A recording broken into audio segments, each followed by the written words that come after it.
एका काळोख्या मध्यरात्री ज्योतिबा फुलेंना मारायला दोन मारेकरी तलवार घेऊन आले होते. त्यांना ज्योतिबा म्हणाले की मला मारून तुमचं भलं होत असेल तर मला खुशाल मारा. मारेकऱ्यांच्या तलवारी गळून पडल्या आणि ते आयुष्यभरासाठी ज्योतिबाचे अंगरक्षक झाले. मरणाच्या डोळ्यात डोळे घालून उभे राहणारे द अल्टिमेट रिबेल होते महात्मा ज्योतिराव फुले. 1857च्या स्वातंत्र्य युद्धात जेव्हा संपूर्ण देश ब्रिटिशांविरुद्ध लढत होता तेव्हा ज्योतिराव फुलेंनी या उठावाला पाठिंबा दिला नाही. कारण त्यांचं मत स्पष्ट होतं की जर इंग्रज गेले तर या देशात पुन्हा तीच जुनी जाती व्यवस्था येईल आणि जिथे माणसाला माणसासारखं जगण्याचा अधिकार नव्हता. त्यांच्या मते राजकीय स्वातंत्र्यापेक्षा सामाजिक स्वातंत्र्य जास्त महत्वाचं. 1888च्या रात्री पुण्यात ब्रिटिश राजघराण्यातील ड्यूक ऑफ कॅनॉटला मोठी पार्टी होती.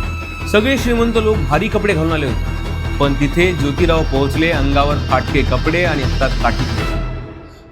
आणि ब्रिटिशांना सुनावलं की या मुठभर श्रीमंतांकडे बघून भारताची श्रीमंती मोजू नका. माझा खरा भारत खेड्यापाड्यात उपाशी मरतो. एका सामान्य माणसाने थेट ब्रिटिश सत्तेच्या काळजात वार केला. विचार करा, स्वतःच्याच पत्नीला शिकवण्यासाठी जेव्हा ते रस्त्यावरून चालायचे तेव्हा लोक त्यांच्यावर शेण आणि दगड फेकायचे. तरीही हा माणूस डगबगला नाही. विधवा स्त्रियांच्या भ्रूणहत्या थांबवण्यासाठी स्वतःच्याच घरात त्यांनी बालहत्या प्रतिबंधक गृह सुरू केलं आणि काशीबाई नावाच्या एका ब्राह्मण विधवेच्या मुलाला स्वतःचा मुलगा म्हणून दत्तक घेतलं. समाजातल्या शोषित वर्गासाठी दलित हा शब्द पहिल्यांदा महात्मा फुलेंनीच वापरला.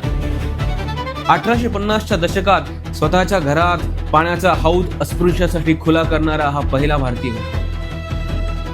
आज जी मुलगी ताठ मानेने शाळेत जातीये, आज जो शेतकरी आपल्या हक्कासाठी लढतोय, त्या प्रत्येकासाठी प्रत्येकाच्या पाठीशी महात्मा ज्योतिराव फुले नावाचा एक विचार उभा आहे.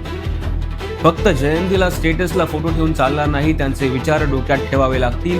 आणि हा व्हिडिओ प्रत्येक भारतीयापर्यंत पोहोचवा, कारण हा इतिहास विसरून चालणार नाही.